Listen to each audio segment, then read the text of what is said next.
David here with Figboot on Pens, back again with another fountain pen review. Today I have for you the latest release from Visconti, which is another addition to the Homo Sapiens lineup, and that would be the Tuscan Hills. What I'm going to do today is go over the parts and features of the Tuscan Hills, talk about what I care for and what I don't care for about it. I'll show some measurements, size comparisons, and provide a writing sample. Thanks go out to the good folks at Coles of London, who are the US distributors for Visconti, as well as SD DuPont, for providing this pen on loan for review. The pen arrives in this rather unique display box.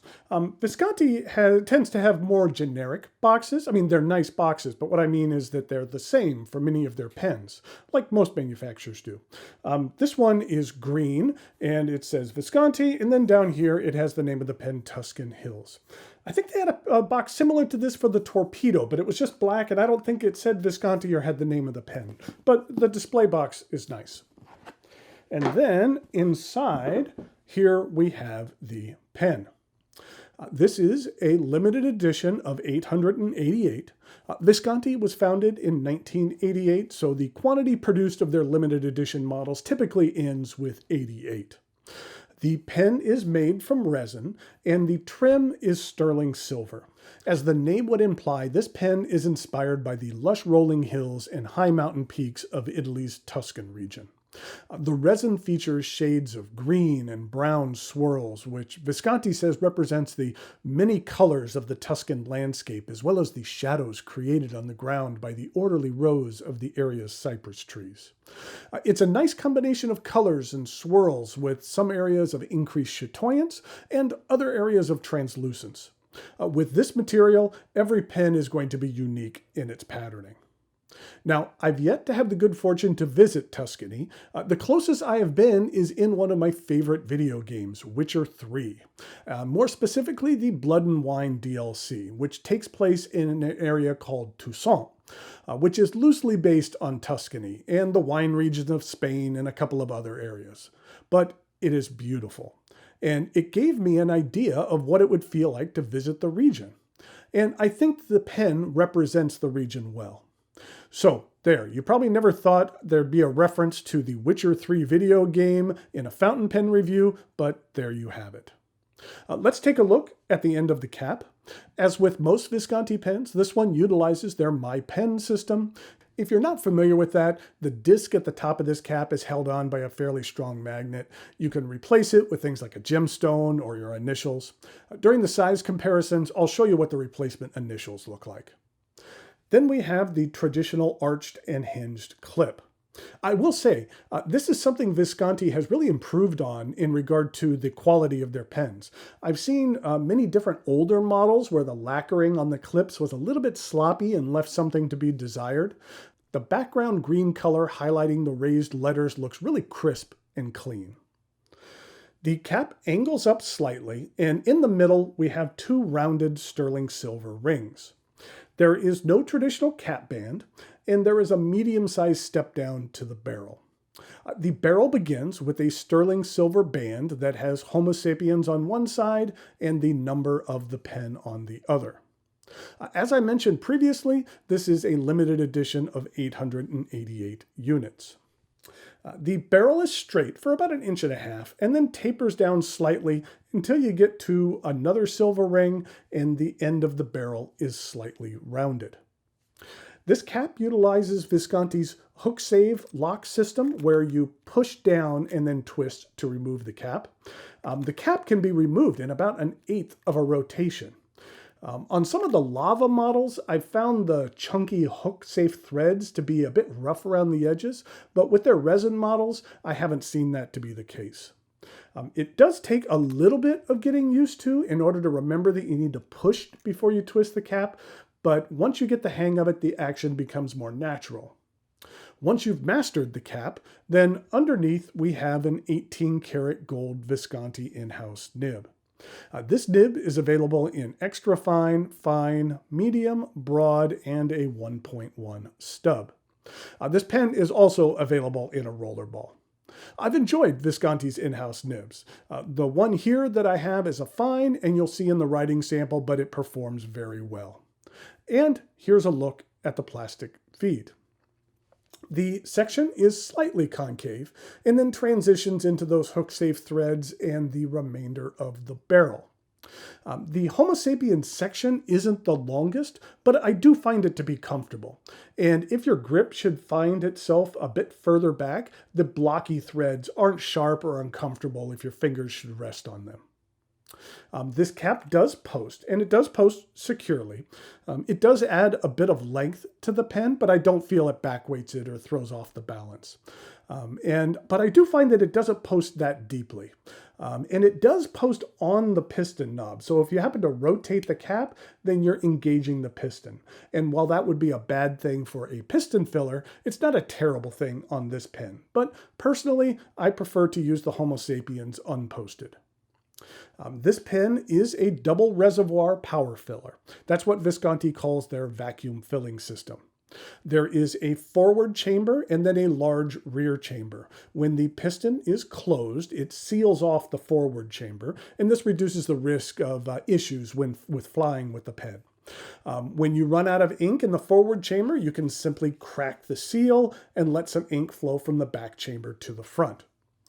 This pen operates like other vacuum fillers you see. You pull the piston knob back, you dip it in the ink of your choice, and then you depress, and when you hear this click, then the ink is sucked up into the barrel. The one thing I wish was different is, you know what, I've really grown fond of the clear cap band on some of the other Visconti models, which end up acting as an ink window. But, you know, in this particular model, it doesn't bug me as much. While the patterning on the barrel will be different on each pen, it's nice on this one because some of the more translucent areas act as a really nice ink window. Now, that won't be the case with every pen, but it was a nice added bonus for this one. The full retail price for the Visconti Tuscan Hills limited edition is just under $1,200. At authorized Visconti dealers, you will find it at a 20% discount, bringing the price down to around $950. This is a luxury pen, which comes at a luxury price. I am a big fan of the Homo Sapiens model. Over the last few years, Visconti has continued to produce some very interesting variations of the design. I personally own 2 variations of the lava models, but I don't yet have any of the resin alternatives, though many of them have been very tempting. And, I would add the Tuscan Hills to that list. Thanks again. Go out to Coles of London for the loan of this pen for review. Now it is time for some measurements, size comparisons, and a writing sample.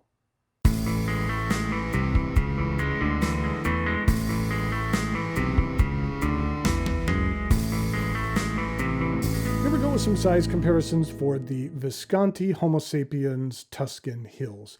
Just wanted to give you another look at that material, especially in the light. It's really, really nice. And in regard to a couple of other Visconti pens, here it is with a Divina, and this is the Desert Springs. And then here it is with a Opera Crystal Midnight, another one of my favorite Visconti pens. And here it is with the Homo Sapiens Magma. I mentioned I was going to show you what some of the My Pen system letters look like. They're kind of a yin-yang, as you can see here. I have DP on this one. It's actually in 2 separate pieces. But that's what it looks like in comparison to the other models. In regard to some non-Visconti pens, this is what it looks like with a Mont Blanc 149. Here it is with a Sailor King of Pen in Ebonite. And here it is with one of my favorite green pens, which is the Pelikan M1000.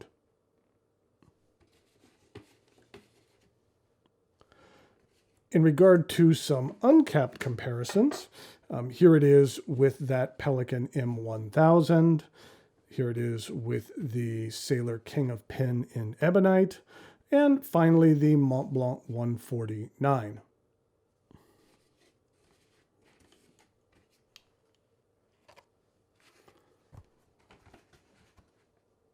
Here we go with the writing sample for the Visconti Homo Sapiens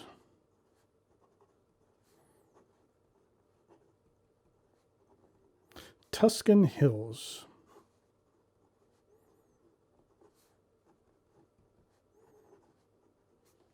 And the ink that I'm using today is Visconti Green. This is what the ink looks like. It's a nice solid green. It is one of my favorite greens. It's nicely saturated. Some of my other favorite greens, this is what it looks like in comparison to Mont Blanc Irish Green, which is a little bit more on the lighter side. And then this is another interesting ink with some nice shading to it, which is the Fountain Pen Revolution Green with Envy. This is what the Visconti ink bottles look like. I always enjoy this interesting shape. So here we go with the rest of the writing sample.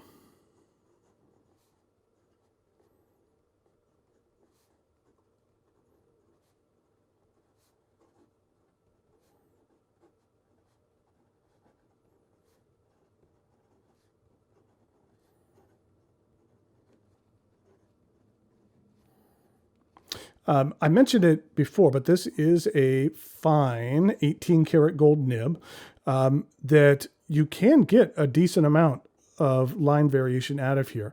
And I do find that this fine nib is very smooth. You know, I'm not a real big fan of nibs that are scratchy or bite the paper, and that I find that this fine nib isn't like that and is very pleasurable to use. Both the extra fine and the fine nibs that I've tried from Visconti have been outstanding. In regard to some reverse writing, it's still fairly smooth in writing that way as well. And in regard to some fast writing,